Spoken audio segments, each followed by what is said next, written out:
Guys एथर energy के finally results आ गए हैं and the company has reported excellent set of numbers. Company ने अपनी वाई के अंदर जो रेवेन्यू की जो ग्रोथ दिखाई है ना, that was around 81%, which is phenomenal. देखो गाइस, एक चीज़ तो आपको पता है कि ईवी के अंदर ना एट दिस पॉइंट टाइम बहुत ही मैसिव बूम चल रहा है और इसका सबसे बड़ा रीज़न क्या है। देखो हुआ क्या ना, आपको ये पता ही है कि मार्च से जैसे ही ईरान के अंदर जो प्रॉब्लम्स चल रही थी, यूएस ईरान जो वॉर हो गया था, उसकी वजह से स्ट्रेट ऑफ हॉर्मुज क्लोज हो गया था और क्लोज होने के बाद एकदम से वर्ल्ड के अंदर ना बहुत ही मैसिव प्रॉब्लम आने लग गई थी, क्योंकि क्रूड ऑयल के प्राइसेस काफ़ी इंक्रीज हो गए थे, जिसकी वजह से पेट्रोल के प्राइस भी इंडिया में काफ़ी बढ़ गए। उस पॉइंट ऑफ टाइम पे लोगों को फाइनली ये रियलाइज हुआ कि अब इलेक्ट्रिक व्हीकल जो है ना, उसी के ऊपर एंटर करना विल मेक मोर सेंस, क्योंकि जिस तरह की प्रॉब्लम्स चल रही हैं पूरे जियोपॉलिटिक्स एरेना के अंदर, तो one thing is very very clear कि गोइंग फॉरवर्ड पेट्रोल के प्राइसेस और भी काफ़ी इंक्रीज कर सकते हैं, जिसकी वजह से जो इंडियन मिडिल क्लास जो है या ओवरऑल कंज्यूमर्स जो हैं, उनको बहुत ही प्रॉब्लम फेस करनी पड़ सकती है in terms of transportation cost. इसलिए ये लोग क्या कर रहे हैं, मूव करने लग गए हैं डायरेक्टली टू इलेक्ट्रिक व्हीकल्स।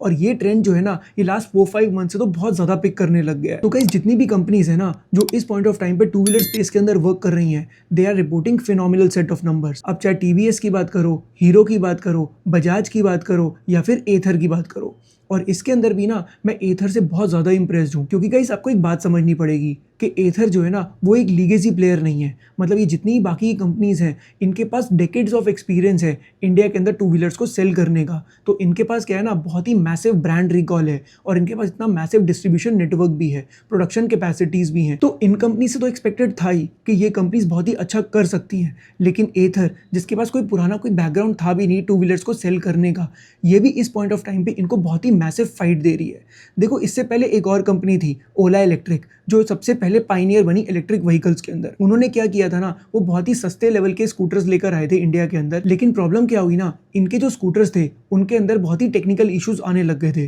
जिसकी वजह से ओला इलेक्ट्रिक जो है ना, उसकी मार्केट के अंदर जो ब्रांड रिकॉल जो थी वो काफी खराब हो गई थी। तो जितने भी कंज्यूमर्स है ना at this point in time, वो ऐसे ब्रांड्स के प्रोडक्ट्स को बाय करना चाहते हैं जो एटलीस्ट स्टेबल हो और वहां पे उनकी रिलायबिलिटी भी अच्छी खासी हो। अब एथर ने क्या किया ना, एथर सबसे पहले प्रोडक्ट लेकर आया बहुत ही प्रीमियम। मतलब उन्होंने क्या किया, बहुत ही अच्छे लेवल का क्वालिटी प्रोडक्ट बनाया और उसका प्राइसिंग भी जो थी ना, वो काफ़ी अच्छे लेवल पर रखी। इसके अंदर उन्होंने बहुत ही अच्छे फीचर्स डाले, जो कि बाकी की जितनी भी इलेक्ट्रिक व्हीकल्स थे ना, उनके अंदर वो फीचर्स नहीं थे। इससे हुआ क्या, जो सबसे प्रीमियम कस्टमर सेगमेंट जो था, वो इनके प्रोडक्ट्स को बाय करने लग गया और धीरे धीरे इन्होंने अपने ब्रांड को काफी स्ट्रॉन्ग बनाना स्टार्ट कर दिया। तो सबसे पहले इन्होंने क्या किया, इन्होंने होसूर के अंदर एक प्लांट खोला था, जिसके अंदर वो बहुत ही प्रीमियम लेवल की स्कूटीज को बनाते थे और उसके थ्रू उन्होंने ब्रांड को अक्रॉस इंडिया के अंदर धीरे धीरे प्रमोट करना स्टार्ट कर दिया। लेकिन one thing you need to understand कि एथर का जो प्रोडक्ट था ना, वो इस पॉइंट ऑफ टाइम पे टीवीएस और बजाज के प्रोडक्ट से भी एक्सपेंसिव था। और एथर को ये बात तो पता ही है कि इंडिया जो है ना, वो बहुत ही कॉस्ट सेंसिटिव मार्केट है। बहुत सारी ऐसा सेगमेंट भी है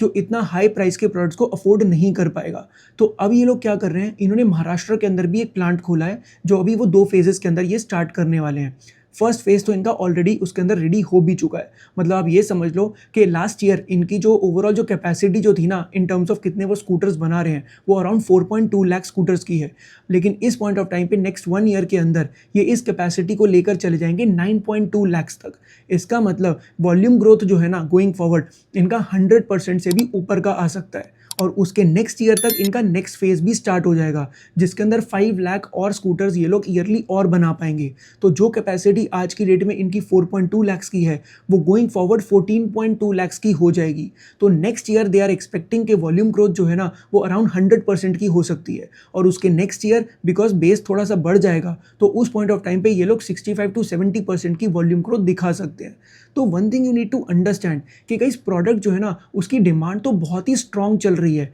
क्योंकि कंपनी जो है ना, मंथ ऑन मंथ अगर मैं बात करूं, तो कंपनी ने जो मंथली जो अपने नंबर्स दिए थे कि कितने उनके स्कूटर सेल हो रहे हैं, अगर मैं उसको लास्ट ईयर के अप्रैल के नंबर से कंपेयर करूं, लाइक फॉर एग्जांपल अप्रैल 2025 को कंपेयर करूं अप्रैल 2026 से, तो इनकी जो वॉल्यूम ग्रोथ जो है ना, वो 100% से इंक्रीज कर रही है। इसका मतलब कहीं ना कहीं इनकी जो डिमांड है ना, वो बहुत ही मैसिवली पिक कर रही है। आप ये समझ लो कि कंपनी इस पॉइंट ऑफ टाइम पे ये भी सोच रही है कि वो जितनी जल्दी हो सकता है ना, प्लांट को स्टार्ट कर सके, क्योंकि अगर मैं Q1 FY27 की बात करूं, तो जैसे मैंने आपको बताया कि कंपनी ने अपने रेवेन्यू ग्रोथ जो है ना, वो 81% का दिखाया, लेकिन बजाज और टीवीएस जो है वो 100% प्लस से ऊपर से ग्रो कर पा रहे हैं एट दिस पॉइंट। क्योंकि सबसे बड़ा रीज़न उसका यही है कि उनके पास ना प्रोडक्शन कैपेसिटी ऑलरेडी रेडी है, तो ये लोग उसको कैपिटलाइज कर पा रहे हैं। लेकिन एथर जो है ना, क्योंकि उसका भी नया प्लांट जो है ना, अभी रिसेंटली बना है और नेक्स्ट नेक्स्ट 1 ईयर के अंदर वो अपनी कैपेसिटी को डबल इजीली कर लेंगे। तो इसकी वजह से इनकी जो ग्रोथ है ना वो गोइंग फॉरवर्ड बहुत ही अच्छी हो सकती है। और अगर मैं इसको मंथली डेटा के हिसाब से बात करूं तो अगर लेट्स सपोज हम जुलाई अगस्त की बात कर लेते हैं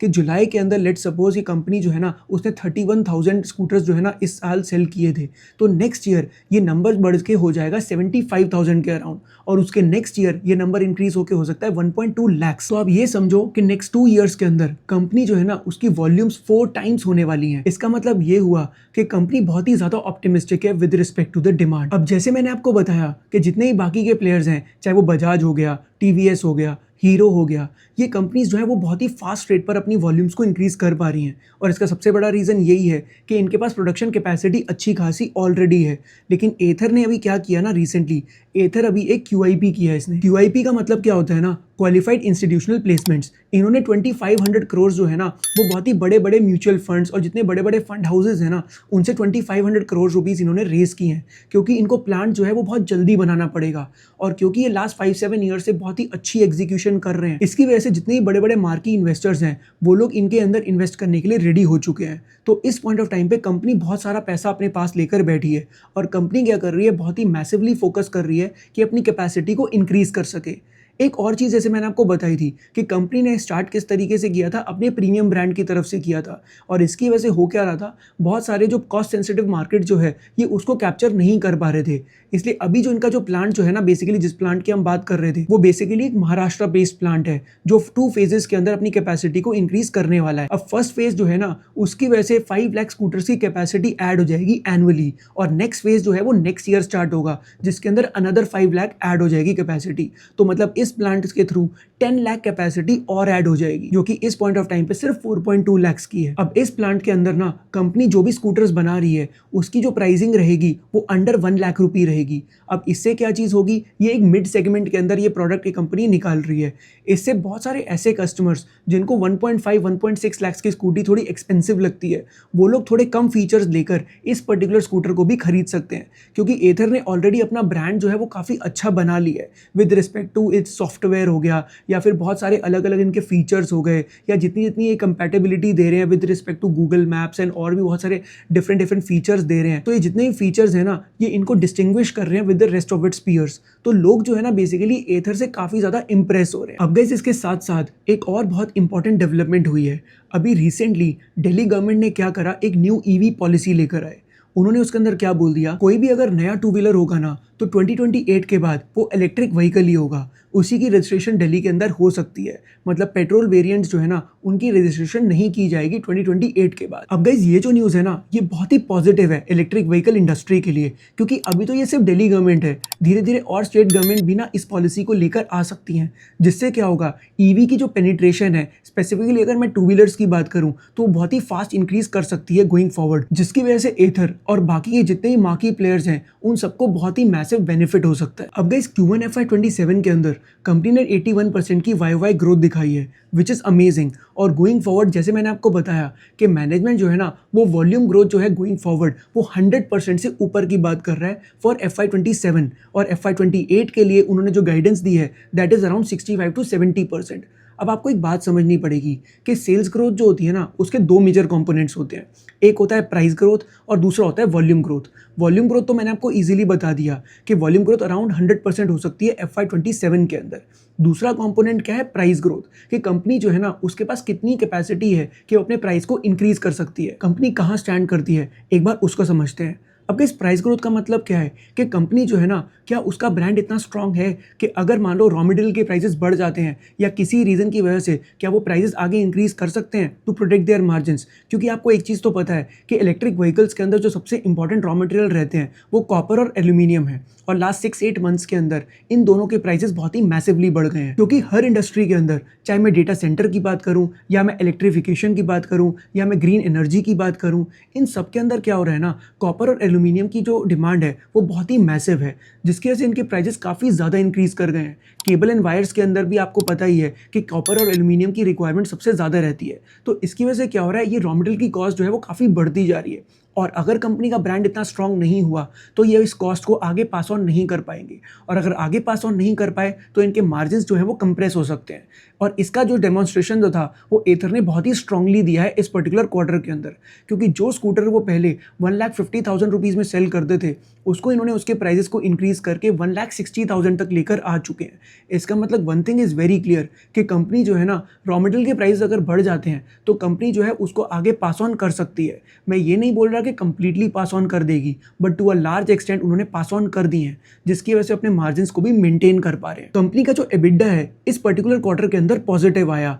9 करोड़ से। देखो, आपको एक चीज समझनी पड़ेगी कि लास्ट 2 ईयर से एथर जो है ना वो एबिडा नेगेटिव था, और इसका सबसे बड़ा रीजन क्या था कि वो अपनी R&D के अंदर ना बहुत ही मैसिव स्पेंडिंग कर रहे थे, और उस हिसाब से इनकी जो नंबर ऑफ वॉल्यूम्स थी ना वो इतनी ज्यादा नहीं हो रही थी, क्योंकि कंपनी की जो R&D कॉस्ट जो है ना वो तो मोर लेस फिक्स्ड ही है, और उसके थ्रू अगर कंपनी जो है वो रेवेन्यूज अगर जनरेट नहीं कर पाती, मतलब अगर वो उतनी वॉल्यूम्स को सेल नहीं कर पाती ऑफ स्कूटर्स, तो होगा क्या, उनके रेवेन्यूज हो जाएंगे काफी कम, और क्योंकि R&D फिक्स्ड है तो एबिडा जो था ना इनका नेगेटिव रहता था। लेकिन लास्ट 1 ईयर के अंदर कंपनी ने अपनी वॉल्यूम्स को काफी अच्छे रेट पर ग्रो कर लिया है, जिसकी वजह से वो एबिडा पॉजिटिव हो चुके हैं, which is a very very positive sign. और नेक्स्ट ईयर तक इट इज एक्सपेक्टेड कि कंपनी पैट पॉजिटिव भी हो जाएगी। लेकिन गाइस, इस पॉइंट ऑफ टाइम पे हमें उसके लिए इतना कंसर्न नहीं होना चाहिए, क्योंकि कंपनी जो है ना वो बहुत ही सेक्युलर ट्रेंड की तरफ बढ़ रही है, मतलब उसके अंदर बहुत ही स्ट्रक्चरल ग्रोथ आ रही है at this point in time, और कंपनी आराम से अपने रेवेन्यूज को गोइंग फॉरवर्ड 70 to 80% तो ईजिली ग्रो कर ही सकती है। देखो, एक चीज समझो, वॉल्यूम ग्रोथ जब कंपनी ने नेक्स्ट ईयर का गाइडेंस ही 100% के अराउंड दे दिया है,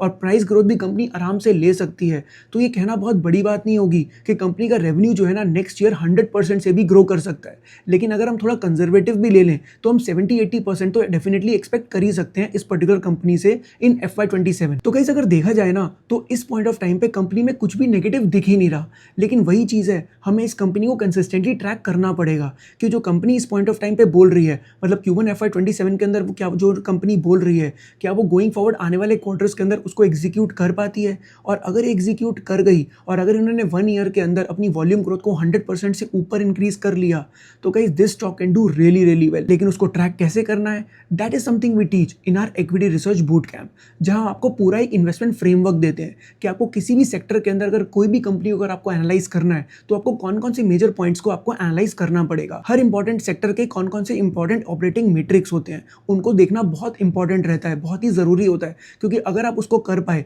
तभी आप एक कंपनी को अच्छे से एनालाइज कर पाओगे। अगर आपको इस चीज के अंदर इंटरेस्ट है तो आप डिस्क्रिप्शन में दिए हुए लिंक को आप चेकआउट कर सकते हो। And if you like this video then don't forget to like, share and subscribe to the channel. I will see you in the next one.